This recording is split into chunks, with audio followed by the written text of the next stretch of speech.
Today what I'm going to be talking about is that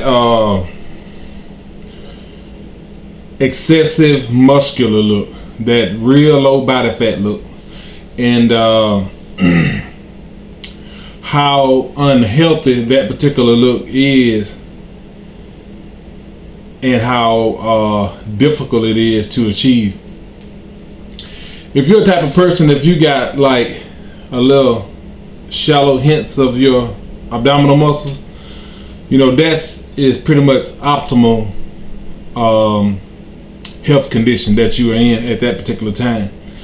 Once you start getting excessive definition in your stomach muscles, which most people can't achieve, you know, even if they diet was 100%.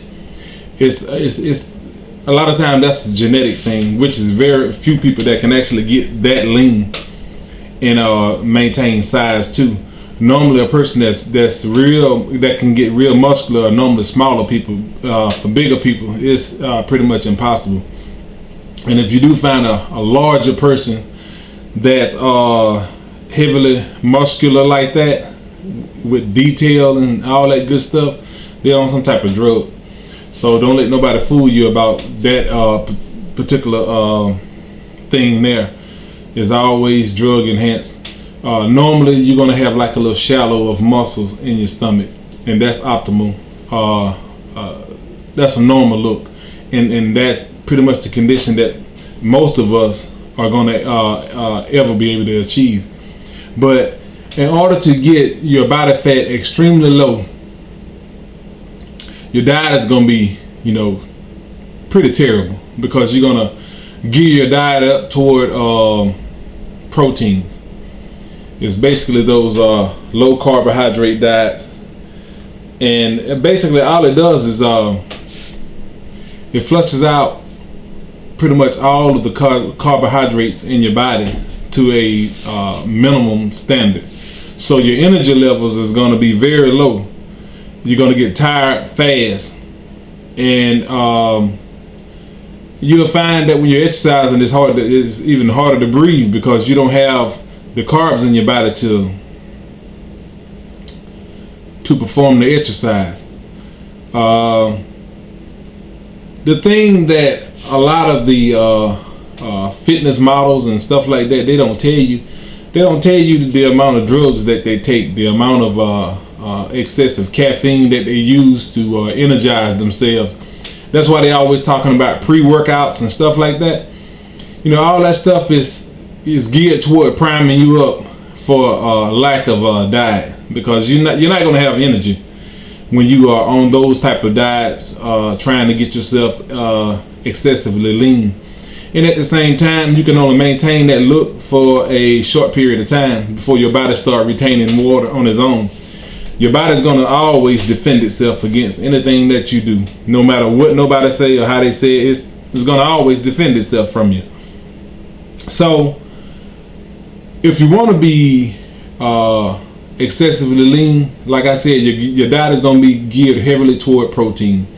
A lot of things that they don't say when you're on those high protein diets, you're going to have bouts of constipation. That's part of it too, because you have no water in your body.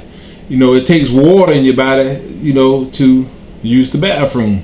You know, that's just the way the body works.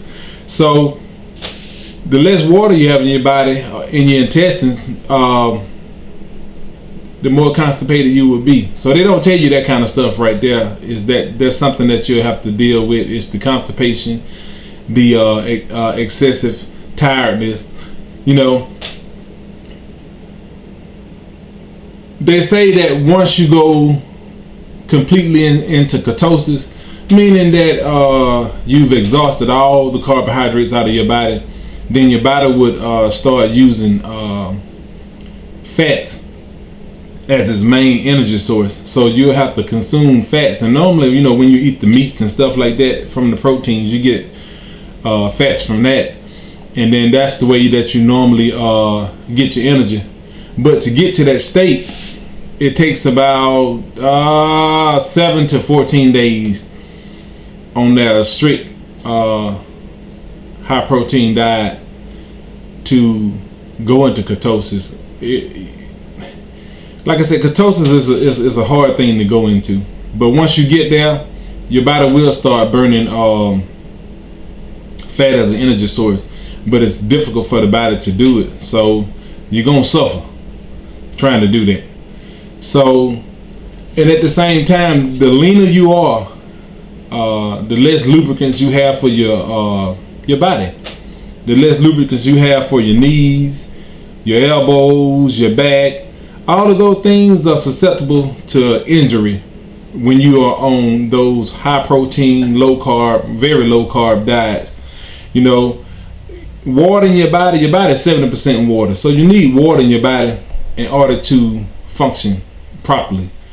You know, it's a finely tuned machine. You know, you got your carbs, you got your proteins, and you got your fats. You know, all of those are necessary byproducts for the body to be in great condition.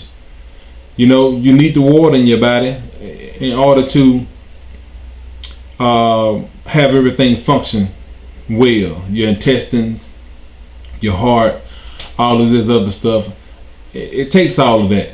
But where we normally fail at is that we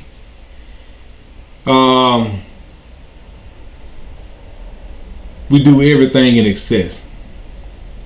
That's where the problem come in at. Excessive amounts of food, no activity. That's it. That's the truth about all of it. If you want to be in tip-top shape, you need all of it. Proteins, carbs, fats, you need all that in your diet. You know, so it's really not necessary to sit up and watch your diet. You know, that makes it stressful on you, you know, because you have to sit up and I'm counting macros. You know, you hear people talking about that stuff all the time. I'm counting this, I'm counting that.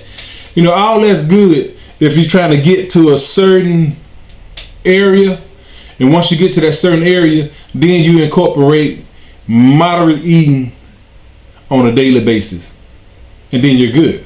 But that's the only reason that those other diets are even worth anything, is when you do that right there. Other than that, they're useless. You know, moderation is the key. Exercising before you eat in the morning. 15-20 minute walk. 15-20 minute walk in the evening. I can't stress that enough. It's just that easy. It's just that easy. But you gotta be mobile. You got 15-20 minutes in the evening after your last meal, and don't eat you know, at night while you sleep. I just can't stress that enough on how easy it is to maintain your body weight. It's just that easy.